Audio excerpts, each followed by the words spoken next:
Hello everyone. स्वागत है आप सभी का रेलवे स्टेशन मैथ के लेक्चर नंबर 6 में, जहां पे हम करते हैं एनटीपीसी, आरपीएफ कांस्टेबल और ग्रुप डी के सभी एग्जाम्स को टारगेट करते हुए डेली के 30 क्वेश्चंस करते हैं और इन डिटेल ले जाते हैं, हर कंसेप्ट को बारीकी से देखते हैं।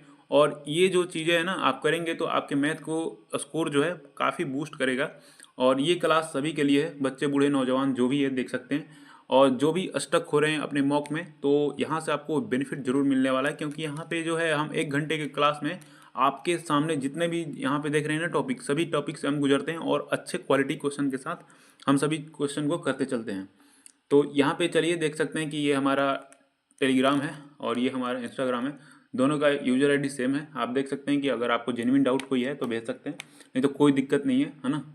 तो यहाँ पे मैं आज के स्लाइड को आपको दिखाना चाहूँगा, क्योंकि आप कंसंट्रेशन लेवल अपना बढ़ा के बैठे कि आज के क्वेश्चंस कैसे देखने को मिलने वाले हैं। सभी तरह के, सभी प्रकार के, सभी वैरायटी यहाँ पे मिलेंगे आपको, और हर तरीके को बहुत अच्छे से एनालिसिस करेंगे, ताकि जो भी आगे आपके मॉक में क्वेश्चन बनते हैं या एग्जाम में क्वेश्चन बनते हैं, हर तरीके के, हर टाइप को कवर किया जा सके।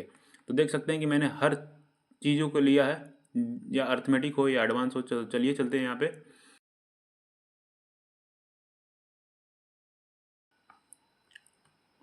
तो यहाँ पे देख सकते हैं कि पहला क्वेश्चन ये है कि ए बी सी कोई व्यवसाय शुरू करते हैं। वे क्रमशः 6 महीने, 12 महीने और 14 महीने के लिए साझेदारी करते हैं। यदि उनके लाभ का अनुपात क्रमशः 5, 4, 7 है, तो उनके संबंधित निवेशों का अनुपात ज्ञात कीजिए। देखिए, अगर मुझे करना होता तो मैं कैसे करता। देखिए, जो भी ये रेशियो में आता है ना, टाइम हो या कोई भी चीज़ हो, अगर वो कट रहा है तो उसे कटा दिया कीजिए।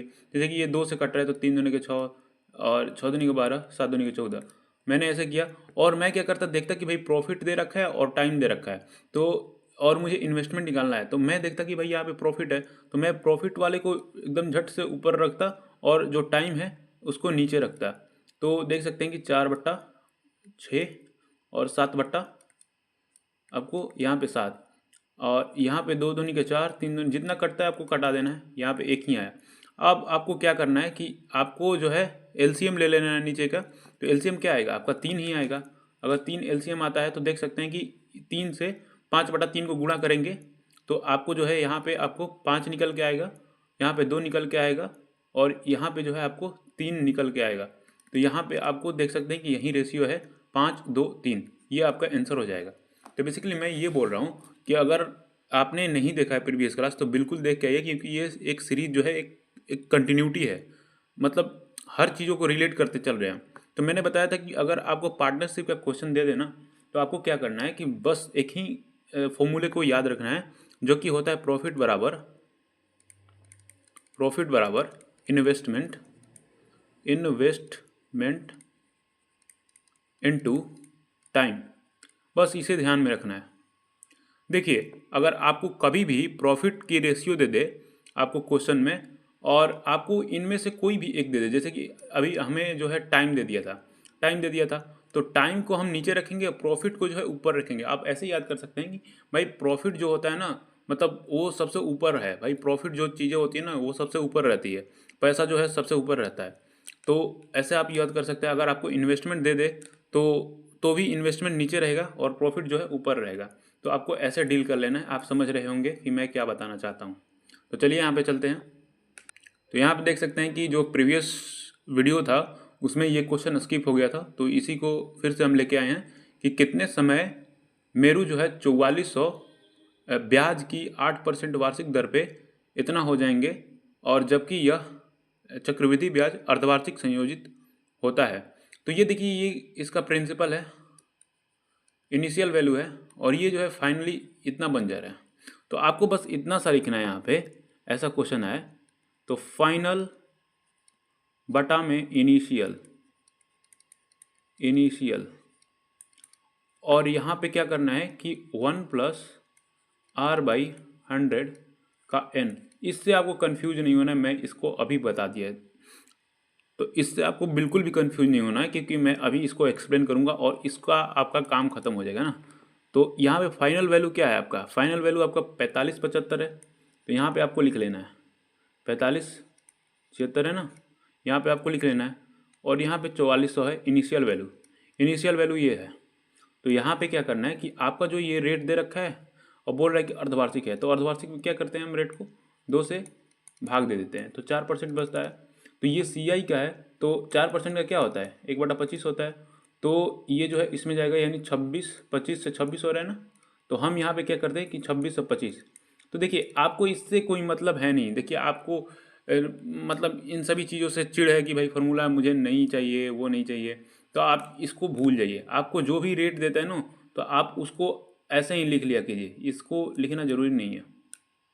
और यहाँ पे आपका n है, तो आपको जितना हो सके इसको कटाना है और आपको देखना है कि इसका कौन सा पावर बन रहा है, मतलब 26/25 का स्क्वायर जो है बन रहा है या क्या बन रहा है, क्यूब बन रहा है, जरूर कुछ ना कुछ तो बनेगा ही, कुछ ना कुछ रिलेशन होगा ही इसका। तो चलिए हम 4 से काटते हैं, तो 4 से काटते हैं तो 1100, और यहाँ 4 से काटेंगे तो एक बार में जाएगा और एक बार में गया, और एक 4 चौका 16 हो गया, 4 चौका 16। तो फिर 4 से काटेंगे, तो 4 से काटेंगे तो कितना हो जाएगा, 4 दूने का 8, 3 4 7 28, और 4 5 20। फिर 4 से काटेंगे इसे, तो 4 दूनी का 8, 3 4 बटा 32, 4 छक्के 24।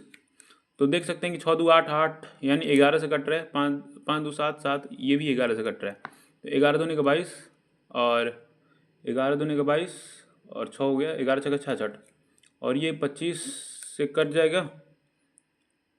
और इसे अगर हम 11 से काटेंगे तो 11 दूनी का 22, 11 पाँचे 55, देख सकते हैं कि 26/25 आ रहा है। तो अगर हम यहाँ पे 26/25 लिखते हैं, और यहाँ पे अगर हम 26/25 लिखते हैं, ये n, तो ये कितना है भाई, ये इसका कितना पावर है, 1 है, तो n बराबर कितना हो जाएगा, n क्या है यहाँ पे, n हमारा जो है ये टाइम है, n बराबर 1।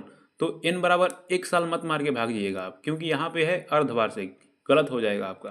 तो यहाँ पे जितना भी टाइम आता है ना, जितना भी टाइम निकल के आता है, अगर अर्धवार्षिक ब्याज हो तो उसको जो है हम बटा में 2 करते हैं, यानी n/2 हो जाएगा, यानी 1/2, यानी 6 माह हो जाएगा आपका। समझ में आ रहा है, ये कंसेप्ट आपको समझ में आ रहा है, बिल्कुल आ रहा होगा। तो चलिए यहाँ पे एक क्वेश्चन मैंने फिर से लिया है आपके प्रैक्टिस के लिए, इसे आप पॉज करेंगे और खुद से करेंगे, और अगर आप कर पाते हैं तो वेल एंड गुड, नहीं कर पाते हैं तो कोई बात नहीं, यहाँ पे फिर से सीख लीजिए। तो मैंने क्या बोला कि यहाँ पे सेम्स 5,000 की धनराशि चक्रवृद्धि ब्याज की 10% वार्षिक दर पे निवेश करता है, इन वर्षों के बाद जो है सेम्स को इतना प्राप्त होता है, और जो है n का मान ज्ञात कीजिए, यानी उसका जो है टाइम आपको ज्ञात करना है। तो मैंने क्या बोला कि भाई यहाँ पे फाइनल बटा में इनिशियल,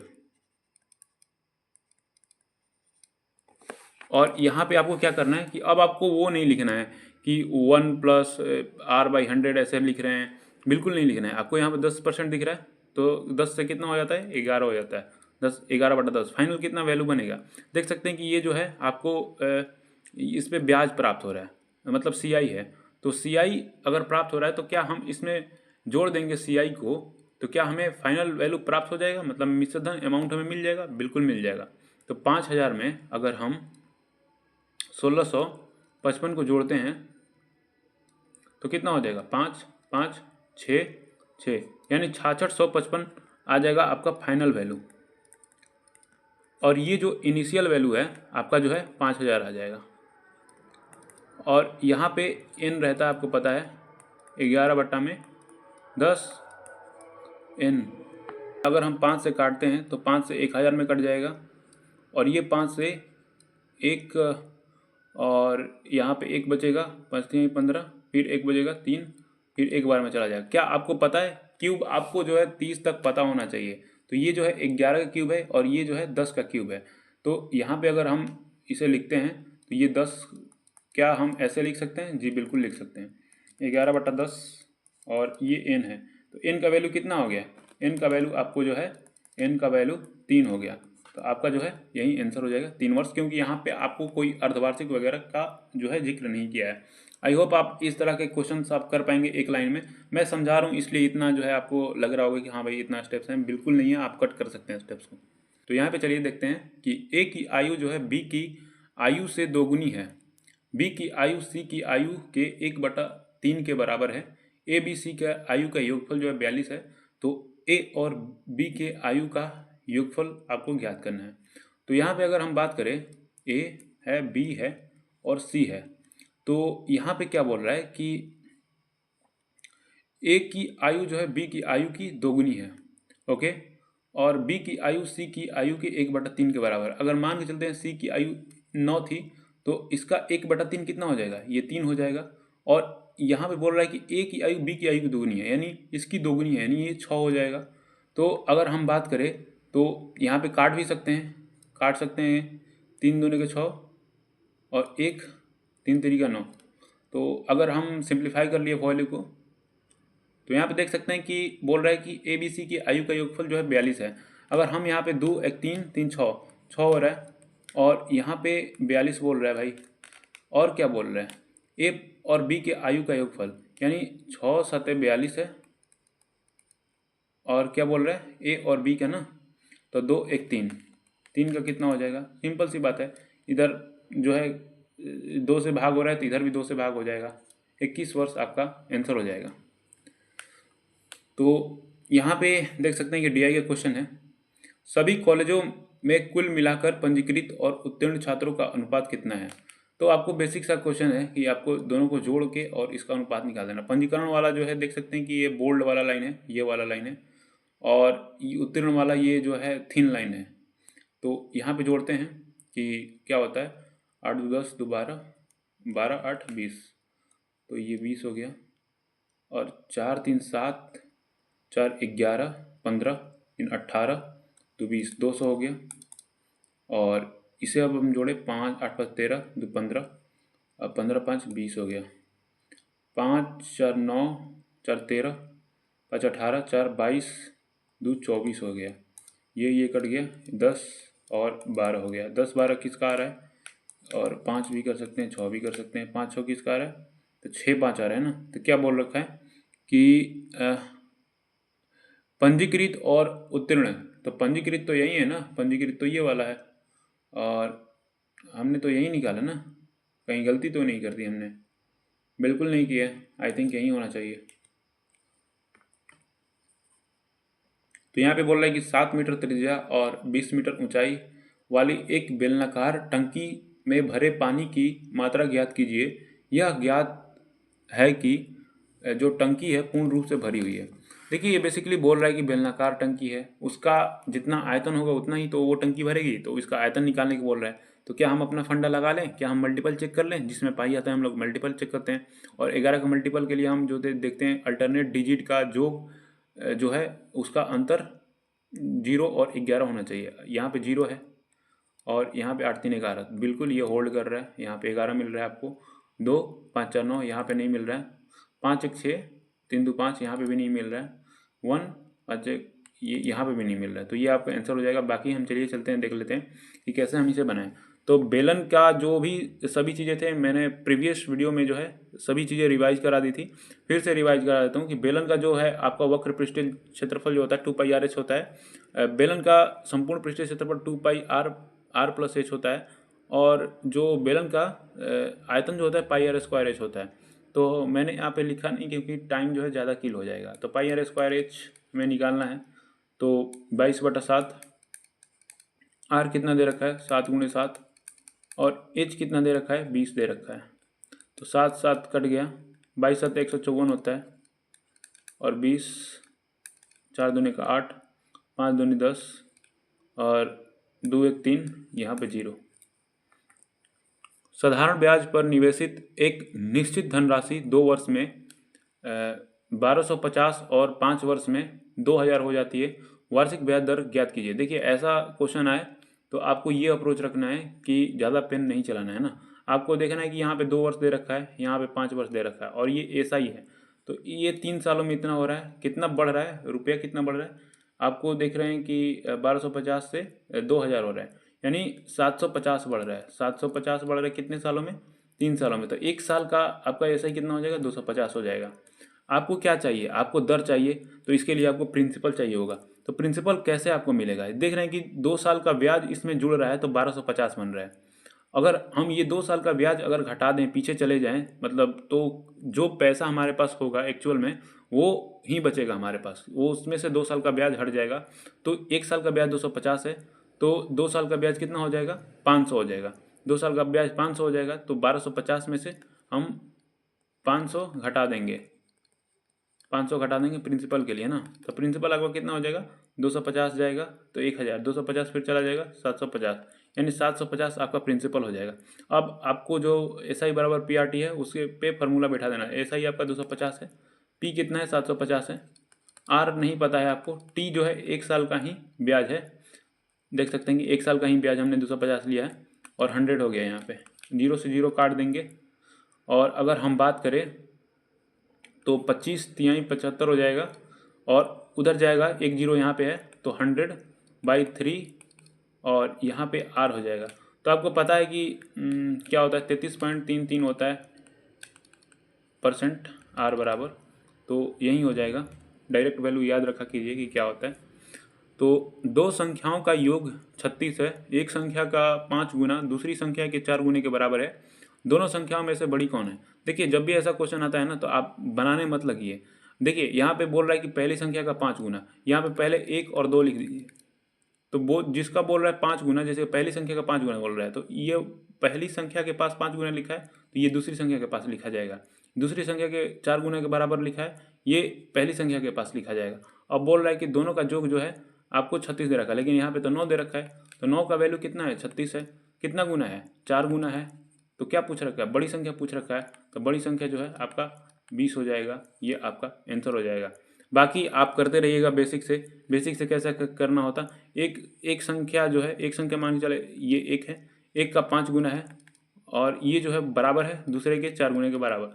तो भाई ऐसे ही तो करते आप, 1/2 ऐसे रेशियो बनाते, 4 इधर लाते, 5 इधर लाते, तो भाई इतना स्टेप आखिर कटा ना, आपने डायरेक्ट यहीं से क्वेश्चन से देख लिया और फिर आपने सोल्व कर लिया।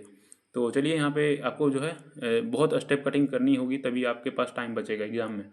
यदि 25 व्यक्ति प्रतिदिन 15 घंटे काम करके 5 यूनिट काम को 8 दिनों में पूरा कर सकते हैं, तो 12 व्यक्तियों को प्रतिदिन 20 घंटे काम करके 10 यूनिट काम पूरा करने में कितने समय लगेंगे। देखिए ये बेसिक सा चीज़ है कि आपने बहुत बार किया होगा, बस आपको ये ध्यान में रखना है कि जो काम होता है ना, इसको नीचे रखना है, मतलब सभी चीज़ें ऊपर रहेगी। जैसे कि 25 व्यक्ति है, 15 है, और जो है 8 दिन है, 8 दिन यहाँ पे ये ऊपर रहेगा, और ये जो 5 यूनिट जो है ना ये नीचे रहेगा। और यहाँ पे भी ऐसे ही होगा कि 12 व्यक्ति हैं, 20 घंटे हैं, और यहाँ पे बोल रहा है कितने दिन, यानी डी आपको निकालना है, और ये जो है 10 यूनिट आपके पास काम है। तो 5 दूनी 10, 10 हो जाएगा। और अगर हम बात करें तो इधर कुछ कट रहा है, 4 तिहाई 12, 5 तिहाई 15, 5 दूनी 10, 4 दूनी 8 कट जाएगा ये। तो आपको जो है डी बराबर कितना देखने को मिल रहा है, डी बराबर आपको 25 देखने को मिल रहा है, जो कि आपका ये आंसर हो जाएगा। तो आप याद रखिए कि आपको जो काम मिला है या पैसे भी जो दिए जाएंगे काम के, वो आपके नीचे ही रहेंगे, कभी कभी पैसे भी दे देता है। तो एक आयत की भुजा जो है 8:10 के अनुपात में है, और इसका परिपात 90 सेंटीमीटर है, तो इस आयत का क्षेत्रफल क्या हो जाएगा। तो इसका मोटिव ये है कि आपको फार्मूला रिवाइज कराना है, तो इसको पहले हम बना लेते हैं कि देखिए आपको दे रखा है, तो आप इसको मान लीजिए 8x 10x, 2 इंटू 8x, आपको पता होगा कि 2 इंटू एल प्लस बी होता है आयत का परिमाप, और आयत का क्षेत्रफल होता है एल इंटू बी, यानी लंबाई गुणे चौड़ाई। तो यहाँ पे हम यही लगा रहे हैं कि आपको जो है लंबाई जो है 8x दे रखा है या 10x, जो भी है मेंशन नहीं किया है, तो यहाँ पे 10x है, और ये दे रखा है परिमाप आपका, तो यहाँ पे 45 से काट देंगे, और 18x 45, x बराबर 45 बटा में 18, दून नवा 18, 5 नवा 45, x का वैल्यू जो है 5/2 आ जाएगा। तो क्या हम अब भुजा निकाल लें, मान चलिए ब्रेड्थ है और 5/2, तो ये 4 यानी 20 हो जाएगा। ये लेंथ है जो कि 10x था, x के जगह 5/2, 50 यानी ये हो गया। तो अब इसका हम क्षेत्रफल निकाल सकते हैं जो कि L इंटू बी होता है। तो ये जो है 20 इंटू 25, 500 देखने को मिल जाएगा। तो ये आपका आंसर हो जाएगा।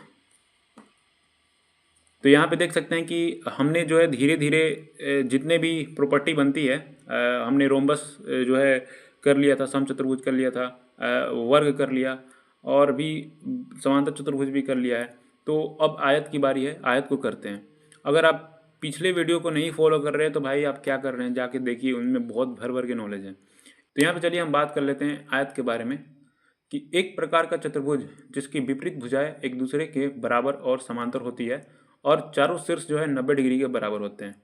तो ये बोल रहा है कि ये जो आमने सामने की जो भुजाएं हैं ना, ए बी और सी डी, ये बराबर होंगी और ये ए डी और सी बी बराबर होगी। आपको पता होगा, इतना मुझे पता है। और इसके जो प्रत्येक कोण है ना, ये आप देख रहे हैं, ये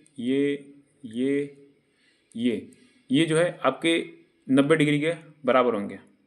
और यहाँ पे हम बात करें तो इसका एरिया जो होता है L इंटू बी होता है और यहाँ पे perimeter 2 into L plus B होता है, ये आपको पता होगा।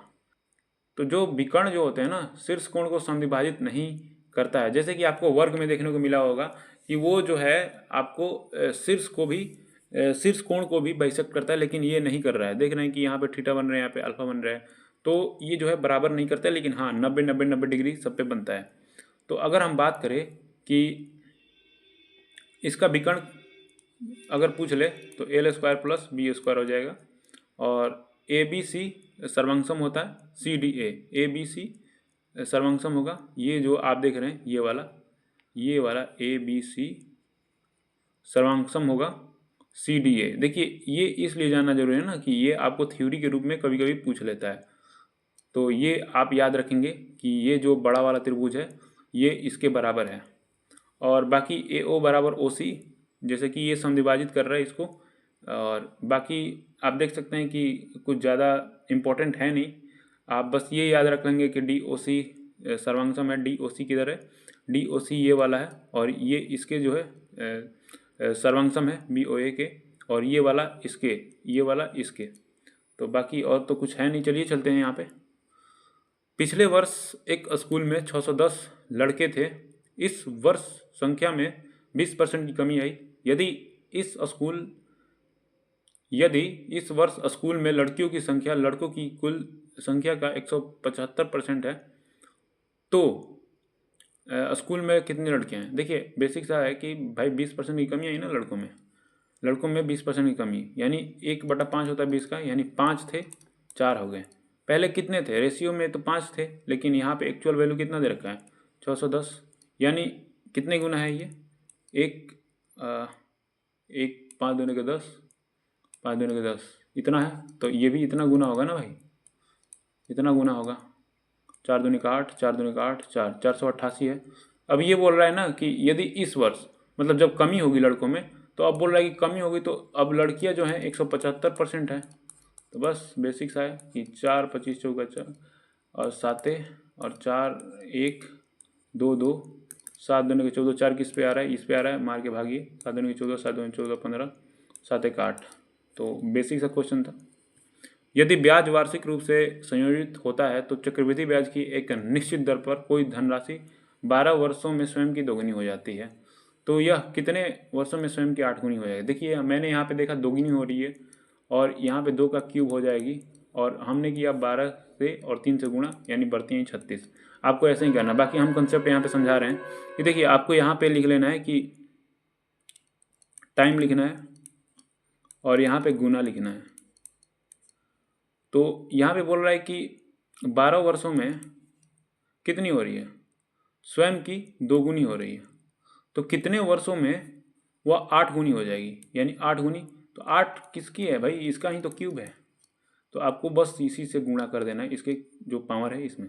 तो ये आपका यहाँ पे आ जाएगा। तो इतना सब लिखना नहीं होता है, आपको पता चल जाएगा भाई कितना क्या है कैसे होता है। तो आपको पेन भी नहीं लगाना पड़ेगा, आप ऐसे ही आंसर कर देंगे। 4 से विभाज्य है। देखिए हम डिविजिबिलिटी आपको जो है यहाँ पे कंप्लीट करेंगे, बाकी इस क्वेश्चन को कर लेंगे। देखिए 4 से विभाज्य वो संख्याएं होती है जिसके दोनों डिजिट जो है लास्ट के 4 से विभाज्य हो। तो ये नहीं होगा, ये नहीं होगा, ये नहीं होगा, 4 छक्के 24 ये हो जाएगा। तो ये 4 से विभाज्य। तो आइए डिविजिबिलिटी देख लेते हैं। Divisibility rule of 2 4 8 16। 2 को तो नहीं देखेंगे क्योंकि आपको पता होगा कि लास्ट डिजिट पे सम होना चाहिए। बाकी 4 को आपने देख ही लिया कि 4 का डिविजिबिलिटी ये होता है कि उसके लास्ट 2 डिजिट जो है 4 से कटने चाहिए। बाकी 8 का देख लेते हैं। इसका भी सिमिलर होता है कि लास्ट के जो है ना डिजिट, वो 8 से कटने चाहिए, तभी वो टोटल जो संख्या है विभाजित होगी 8 से। जैसे कि मैं ये बोल रहा हूँ कि अगर 3 4 6 8 5 4 ये है, तो ये आपका 8 से विभाजित होना चाहिए। तब देख सकते हैं कि अगर 8 5 4 8, जैसे कि यहाँ पे 6 मान लेते हैं, 6 ओके, तो यहाँ पे हमने विभाजित किया 1, और आपको पता चल गया कि भाई हाँ ये तो विभाज्य है, 8×8 = 64 हो जाएगा यहाँ पे, तो इतना बार में ये विभाज्य हो जाएगा। आपको पता है कि ये विभाज्य हो जाएगा इतना बार में। तो अगर हम इसको टोटल से 8 से भाग देंगे तो क्या ये विभाज्य हो जाएगा, क्योंकि ये तो 3 अंक जो है इसके लास्ट के विभाज्य हो रहे हैं। तो 8×4 = 32, कितना हुआ 2, 8×3 = 24 2, 8×3 = 24 4, 8×5 = 40 6, 8×8 = 64। देख सकते हैं कि ये जो है विभाज्य है संख्या टोटल, क्योंकि इसका 3 डिजिट जो है लास्ट के ये विभाज्य है। ऐसे ही 16 का कोई इंपॉर्टेंट है नहीं, क्योंकि आता नहीं है। Divisibility rule of 3 and 9। तो देखिए डिविजिबिलिटी रूल 3 क्या है, अगर इसके डिजिट जो हैं अगर 3 4 5 6 7 ऐसे लिख रखें, 4 3 7 7 5 12 6 18 8 7 25 25 8 33, तो 33 है इसका डिजिट का योग। तो ये 3 से डिविजिबल है 33, तो ये पूरी संख्या जो है 3 से डिविजिबल होगी। तो इसका बेसिक सा यही है कि डिजिट का योग अगर 3 से विभाज्य है तो वो पूरी की पूरी संख्या 3 से विभाजित होगी। तो 9 का यही है कि अंकों का योग अगर 9 से विभाज्य है तो वो संख्या जो है 9 से विभाज्य होगी। तो अगर आपको मान के चलिए 9 9 6 3 5 4 ये ऐसा दे रखा है ना, तो आपको इसका ऐसे चेक करना है कि अगर ये 9 से डिविजिबिलिटी आपको चेक करना है तो 9 9 को हटा देना, जहाँ जहाँ 9 बन रहे हैं ना उसको आपको हटा देना। जैसे कि 9 9 यहाँ दिख रहा है, 6 3 9 यहाँ पे दिख रहा है, 5 4 9 दिख रहा है, तो ये जो संख्या है 9 से डिविजिबल होगी। तो यहाँ पे कुछ इंपॉर्टेंट रिजल्ट आपको दिखा दे रहे हैं कि यहाँ पे एक सेकेंड इसे इरेज कर लेते हैं। तो यहाँ पे अगर हम आपको कुछ इंपॉर्टेंट रिजल्ट दिखाएं तो ये जो है बार बार रिपीट होता है कि डिविजिबल बाई 101।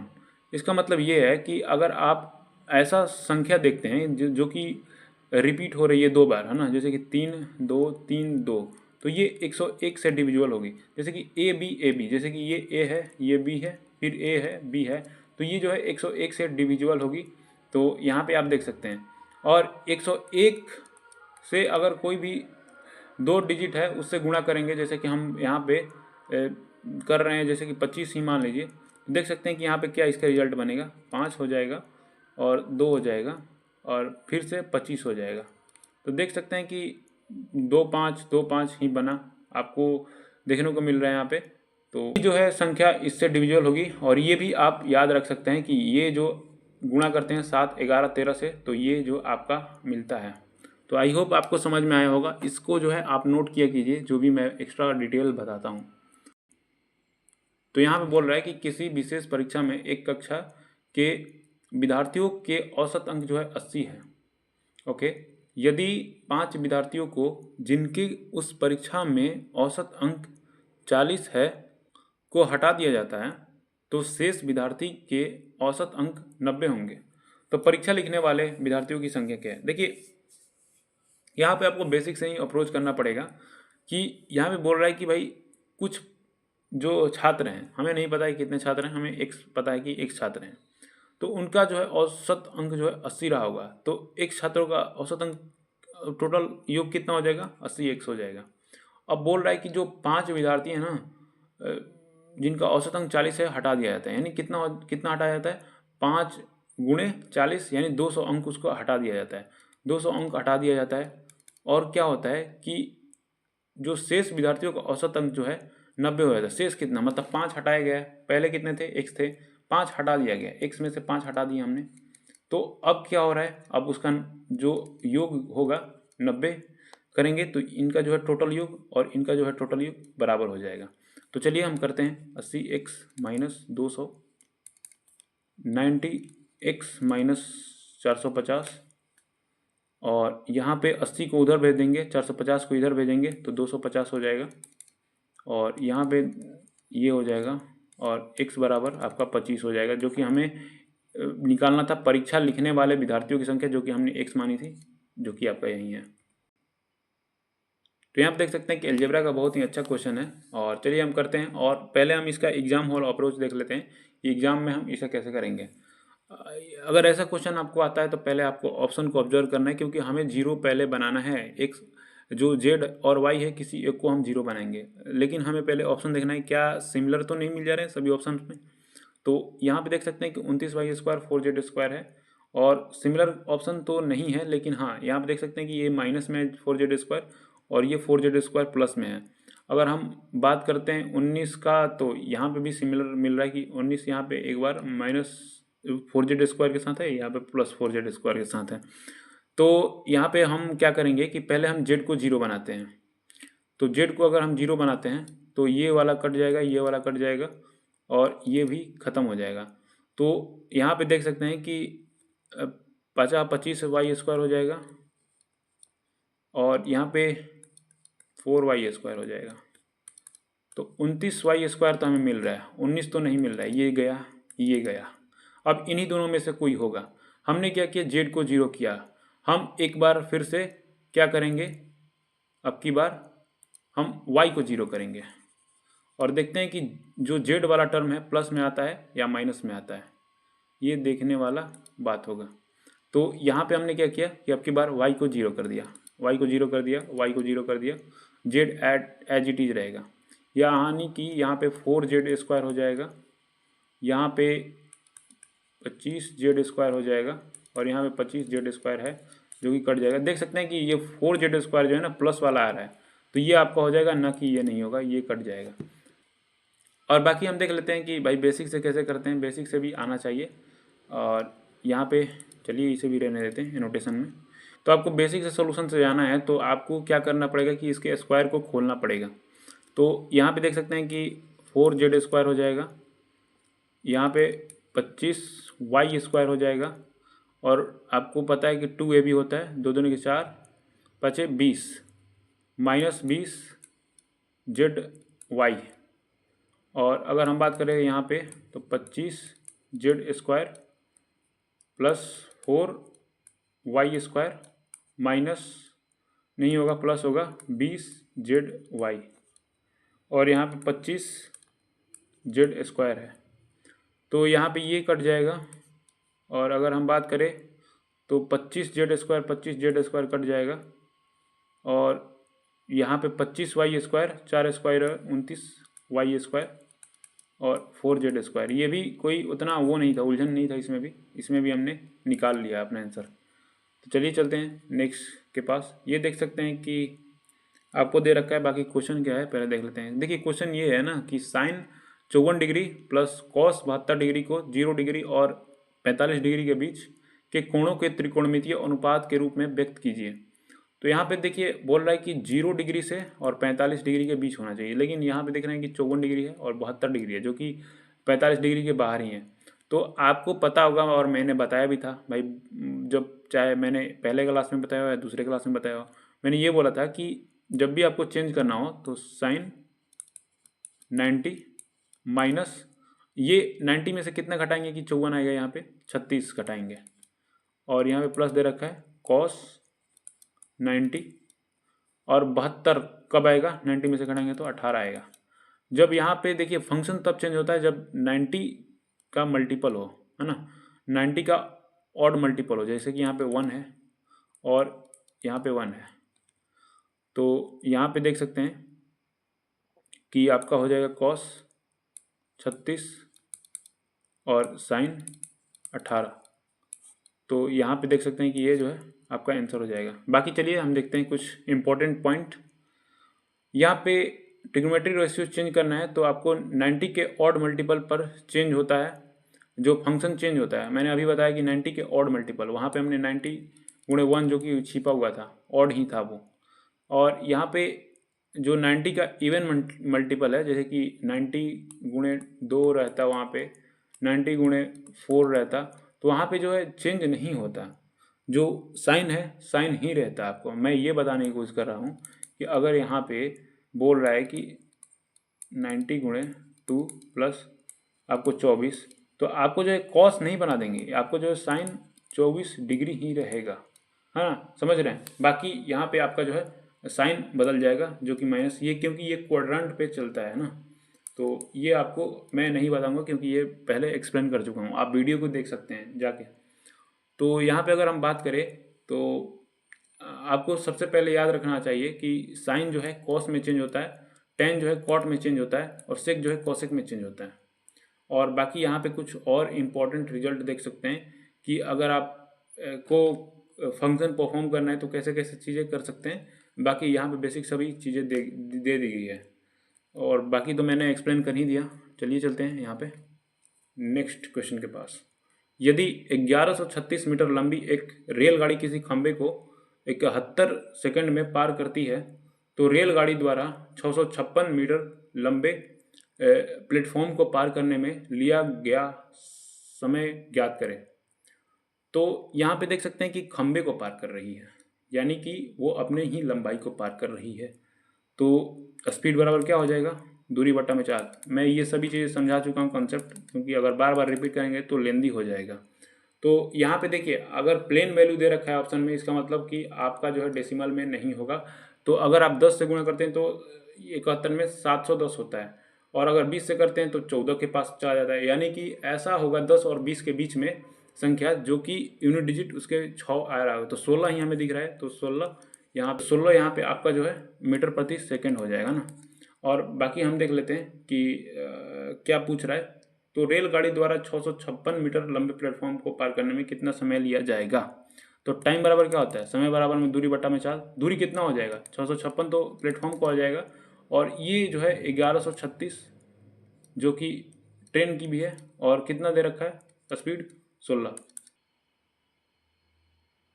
तो यहाँ पे अगर आपको कैलकुलेशन करना है तो भाई देखिए मैं आपको बता रहा हूँ कि प्लेन वैल्यू आ रहा है तो आप यूनिट डिजिट से जा सकते हैं, यानी 6 6 12 आ रहा है, 2 आ रहा है यूनिट डिजिट पे। तो यहाँ पे कौन सा ऐसा ऑप्शन है जहाँ पे आपको 6 से गुणा करने पे 2 देखने को मिलता है। तो ये 8 6 48 हो रहा है, 8 आ रहा है, ये 0 0 आ जाएगा, यहीं पे तो आपको मिल रहा है। बाकी चलिए आपको जोड़ के दिखा देते हैं, लेकिन ये सब करना नहीं होता, नहीं तो आपके पास टाइम कैसे बचेगा भाई। 6 6 12 5 3 8 1 9 और 6 1 7 17 हो जाएगा ना, 16 एक बार में जाएगा, और एक बार में जाएगा 3 16 दूनी के 32 आपको देखने को मिल गया। मैं ये बोल रहा हूँ कि आप थोड़ा कम जो है पेन को यूज करें। राहुल नाव से जो है 734 किलोमीटर की दूरी धारा के विपरीत दिशा में 30 घंटे में तय करता है, और धारा की दिशा में 12 घंटे में तय करता है। तो चाल ज्ञात कीजिए। देखिए मैंने ये बताया था कि अगर आप विपरीत दिशा में चल रहे हैं और अनुकूल दिशा में चल रहे हैं तो b प्लस एस अनुकूल दिशा में होगा, और प्रतिकूल जो कि विपरीत दिशा में होता है ये b माइनस एस होता है। तो 774 हो गया है, इसकी चाल निकालेंगे तो ये जो है आपका 12 वाला हो जाएगा, क्योंकि भाई अगर धारा के अनुकूल में चल रहे हैं तो आपका जो टाइम कम ही लगेगा, ये तो सोचने वाली बात है। यहाँ पे ये नहीं कौन सा होगा। और यहाँ पे चलिए देखते हैं क्या हो रहा है। 12 छक्के 72, और एक हो रहा है, एक हो रहा है, 2 एक हो रहा है, और 8 हो गया ना, 12 7 84 बरछक 72। तो आपको जो है दशमलव के 2 अंक तक ही लेना है ना। और फिर हम यहाँ पे चलते हैं तो 30 दूनी का 60, और यहाँ पे 13 बचा, तो 30 चौका 120 हो जाएगा। और अगर हम बात करें तो 14 हो जाएगा, 30 चौका 120, फिर आपका जो है 200 हो जाएगा, 30 छक्का, तो 24.46 2 अंक तक लेते हैं ना। तो आपको क्या करना है कि b प्लस एस आपको मिल गया कितना है 61.16, और b माइनस एस आपको मिल गया कितना है 24.46। देखिए जब भी आपको ऐसा इक्वेशन मिले ना तो आपको अगर बड़ा वाला ज्ञात करना है, जैसे बोट ज्ञात करना होता है, दोनों को जोड़ के और 2 से भाग दे देते हैं। अगर आपको छोटा जैसे कि एस जो है छोटा है तो यहाँ पे आपको क्या करना होता है कि आपको दोनों को घटा के, जैसे कि मैं ये बोल रहा हूँ कि यहाँ पे हम घटाएंगे 0, और यहाँ पे 7 हो जाएगा, और यहाँ पे बात करें तो 6 हो जाएगा, और 3 हो जाएगा, और 2 से भाग देते हैं, 18.35 आपका आंसर हो गया। तो आपने सोचा होगा कंपोनेंडो डिविडेंडो क्यों नहीं यूज़ किया हमने, तो भाई यहाँ पे एक्चुअल वैल्यू है, यहाँ पे कोई रेशियो नहीं दे रखा है ना, तो आपको ऐसे ही यूज़ करना पड़ेगा, ये ऐसे ही यूज़ करना पड़ेगा ना। समझ रहे होंगे आप मेरी बातों को। तो ये देख सकते हैं कि फिर से एक ट्रिग्नोमेट्री का क्वेश्चन आ गया है, तो चलिए हम इसे डील करते हैं। बाकी उससे पहले हम इसके कॉन्सेप्ट को जान लेते हैं। देख सकते हैं कि कॉन्सेप्ट ये है कि आपको जो है ये तीनों का डायरेक्ट रिजल्ट पता होना चाहिए। हमें ये दे रखा है, देख सकते हैं कॉस थीटा और cos 60 minus theta cos 60 plus theta बराबर होता है 1/4 कॉस 3 थीटा। देख सकते हैं कि यहाँ पर थीटा क्या दे रखा है, हम दिखाने की कोशिश करें तो थीटा यहाँ पे 20 दे रखा है, 20 दे रखा है, और फिर यहाँ पे 40 हो रहा है, यहाँ पे 80। तो यही चीज़ देख सकते हैं कि यहाँ पे बन रहा है। अगर थीटा यहाँ पे हम 20 रखें और यहाँ पे हम 20 रखें तो क्या हमारे यहाँ पे 40 बन रहा है? जी बिल्कुल। क्या हम यहाँ पे 20 रखें तो ये 80 बन रहा है? तो आपको पैटर्न दिख गया कि हाँ भाई यही वाला फॉर्मूला लगेगा। तो मैं ये बताने की कोशिश कर रहा हूँ, अगर यहाँ पे थीटा अगर आपका 10 दे देता, यहाँ पे साइन, जैसे कि क्वेश्चन कैसे फ्रेम करता है, साइन 10 डिग्री होता, साइन 50 डिग्री होता और साइन 70 डिग्री होता है। देख सकते हैं, तो आपको जो है यूज करना पड़ता 1/4 साइन 3 थीटा, यानी थीटा का वैल्यू आपका जो है 10 आ जाता और 1/4 साइन 30 डिग्री हो जाता है आपका। समझ रहे हैं आप मेरी बातों को? 1/4 1/2 आपका आंसर कितना हो जाता? 1/8 आ जाता है ना। तो वैसे ही सिमिलरली यहाँ पे थीटा का वैल्यू जो है 20 है और फॉर्मूला आपका लगेगा 1/4 cos 3 थीटा। तो चलिए हम यहाँ पे चलते हैं और इस तरह से भी इसी को भी याद कर सकते हैं। अगर 10 के फॉर्मेट में आता है आपको तो इसी प्रकार आप याद रख सकते हैं। तो यहाँ पे देख सकते हैं कि आपको दे रखा है ये थीटा का वैल्यू हो गया, ये 60 माइनस थीटा हो गया, ये 60 प्लस थीटा हो गया। तो यहाँ पे लगेगा 1/4 cos 3 थीटा। यहाँ पे लिख देता हूँ एक बार फिर से, 1/4 cos 3 थीटा। 1/4 हो गया cos 3 थीटा।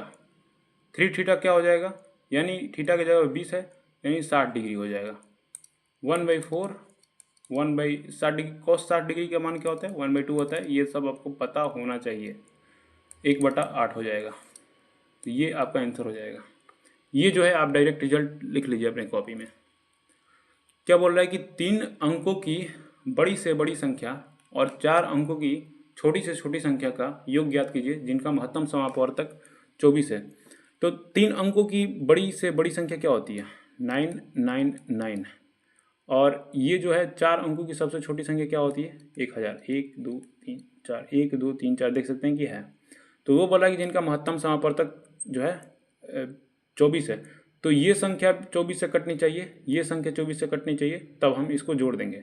तो हम क्या करेंगे कि 9 9 9 है, इसको भाग लगाएंगे 24 से, और कोई चारा है नहीं हमारे पास। 24 चौका 96 होता है, 3 9 और एक बार में 24 जाएगा।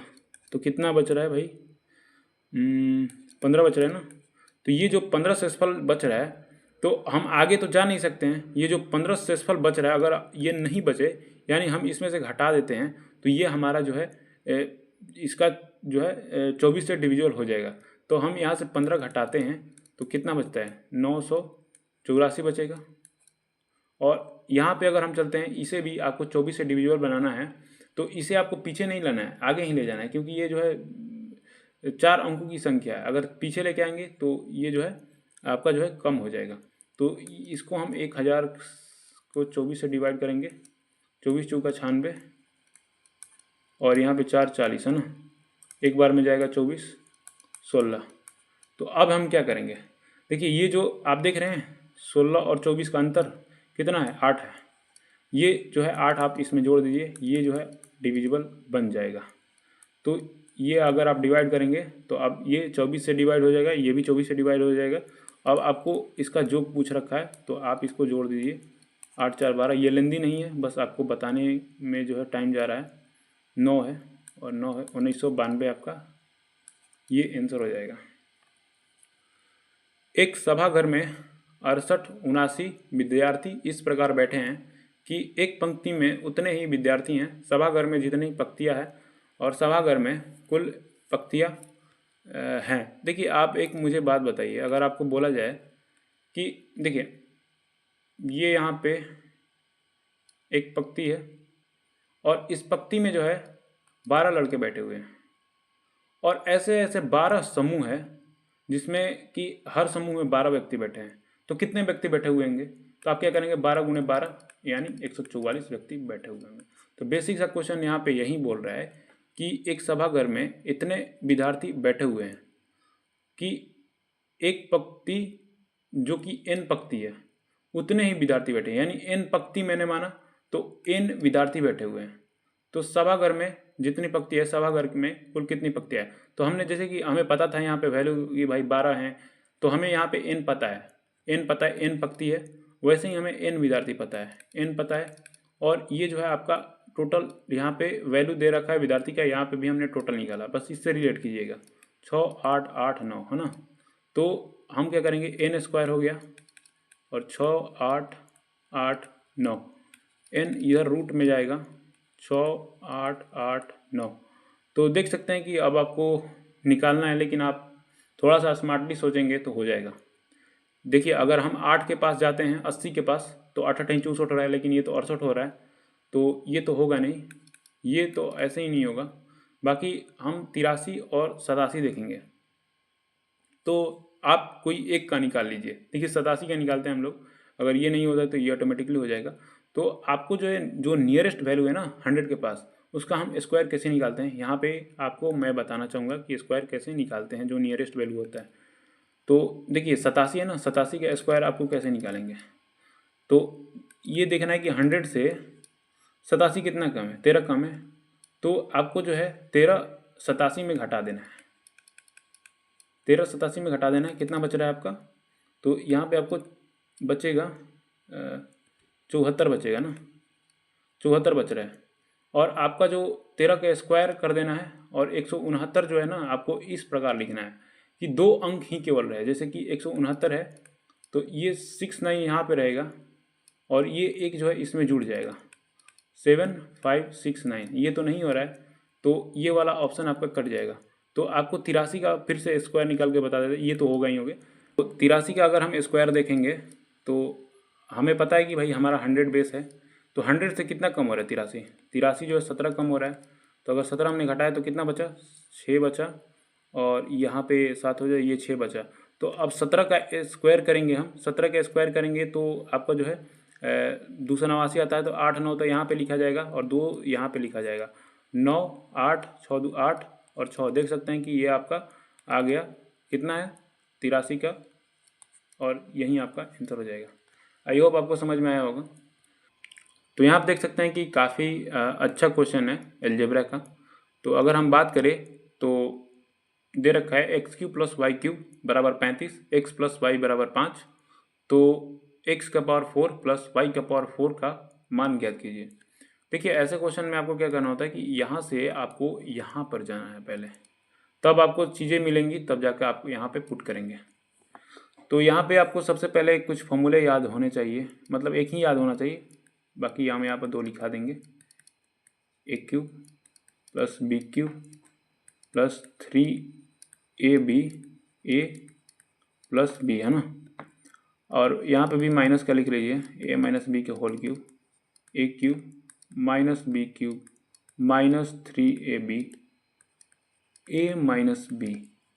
तो ये आपका हो गया फॉर्मूला, जो कि बहुत काम आएगा आपको आगे क्वेश्चन मिलेंगे तो चलिए हम देखते हैं।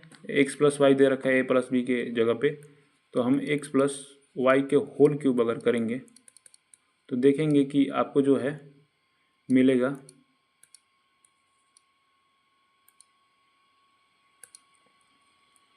x³ y³ 3xy x + y। देख सकते हैं कि आपको जो जो दे रखा है ना सबका वैल्यू पुट कर दीजिए। x + y का 5 दे रखा है, तो 5 का क्यूब करेंगे तो 125 हो जाएगा। x³ + y³ का क्या दे रखा है, 35 दे रखा है, और 3xy का कुछ नहीं दे रखा है। x + y का कितना दे रखा है आपका जो है 5 दे रखा है, तो 125 - 35 हो जाएगा, 5 3 15 xy। तो यहाँ पे अगर हम करते हैं तो आपको 90 देखने को मिल जाएगा, 15 xy हो जाएगा, 15 छक्का 90 हो जाएगा, यानी xy बराबर आपका 6 मिल जाएगा यहाँ पे। अगर हम बात करें इधर तो ये आपको यहाँ पे पहुँचना है। तो अगर हम बात करेंगे कि x प्लस वाई का होल स्क्वायर कर दें तो क्या हम X square plus Y square plus 2xy कर सकते हैं? जी बिल्कुल। X square plus Y square आपका यहाँ पे देखने को मिल जाएगा और 2xy को इधर हम भेज देंगे। X square plus Y square यहाँ पे देखने को मिल जाएगा और 2x स्क्वायर यहाँ पे इधर भेज देंगे। एक्स प्लस वाई के होल स्क्वायर यानी 25 हो जाएगा और 2xy यानी 6 दूनी का 12 हो जाएगा। आपका यहाँ पे 13 देखने को मिल जाएगा एक्स स्क्वायर वाई स्क्वायर। तो क्या हम फिर से एक बार कर देंगे X square plus Y square का होल स्क्वायर, तो इसका x का पावर 4 हो जाएगा, y का पावर 4 हो जाएगा और यहाँ पे आपको 2x स्क्वायर वाई स्क्वायर देखने को मिल जाएगा। तो अगर हम देखेंगे कि इसका हमें करना पड़ेगा यानी 169 हो जाएगा और 169 x का पावर 4 y का power 4 2 X square Y square क्या हो जाएगा, कहाँ पे छच्छा आके 36 हो जाएगा क्योंकि देख रहे हैं कि इसी का तो स्क्वायर हो रहा है। अगर इसका स्क्वायर करेंगे तो एक्स स्क्वायर वाई स्क्वायर हो जाएगा, तो छच्छा के 36 दूनी का 72 हो जाएगा। तो 72 को 169 में से घटा देंगे तो आपको मिल जाएगा x प्लस 4 वाई प्लस 4 का वैल्यू। लेंदी नहीं है, बस समझाने में लेंदी लग रहा है, तो आपको 97 देखने को मिल जाएगा आंसर। तो यहाँ पे बोल रहा है कि 150 मदों का माध्य जो है 45 प्राप्त हुआ था। यदि गणना करते समय 2 मदों को गलत लिख दिया गया, जैसे कि 38 और 46 के बजाय 83 और 76, तो सही माध्य ज्ञात कीजिए। तो ऐसे क्वेश्चन में आपको क्या करना है कि जो माध्य है ना 45 आपको पहले लिख लेना है यहाँ पे।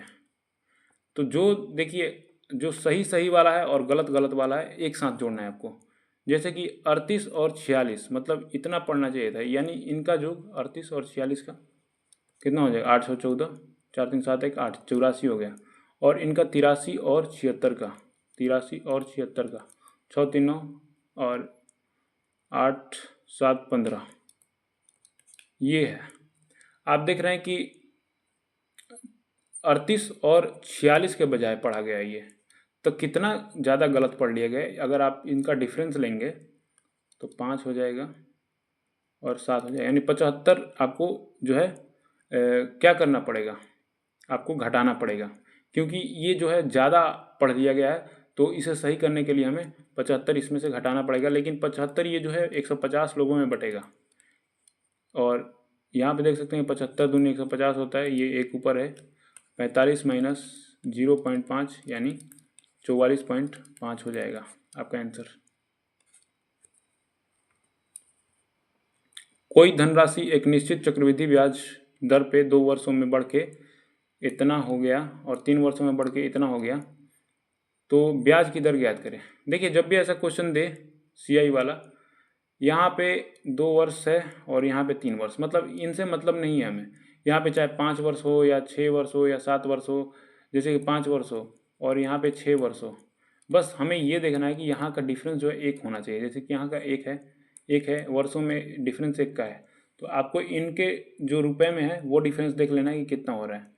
तो अगर आप देखना चाहेंगे इनके रुपए में डिफरेंस, तो 1 0 0 0 हो गया, 1 हो गया, 2 हो गया और 1 हो गया और ये कुछ नहीं है। तो ये इनका डिफरेंस है इसमें। ये 1210 रुपये कितने पे बढ़ा है, ये इतने पे बढ़ा है, जो ये ब्याज जो है इतने पे बढ़ा है और 100 यहीं से आपका जो है निकल के आ जाएगा 10%। तो यहाँ पे देख सकते हैं फिर से वही क्वेश्चन आ गया। इसे आप करने की कोशिश करेंगे खुद से और फिर हम देखते हैं कि क्या आप सही कर पाते हैं या आपसे नहीं हो पाता है। तो यहाँ पे देखिए आपको वही क्वेश्चन जो मैंने बताया अभी, तो वही फॉर्मूला आपको यूज करना है। तो यहाँ पे आपको जो है इसका क्यूब करना है 2x प्लस 5y का होल क्यूब, तो करेंगे 8x cube plus 125 Y cube plus 3 2x 5y 2x + 5y।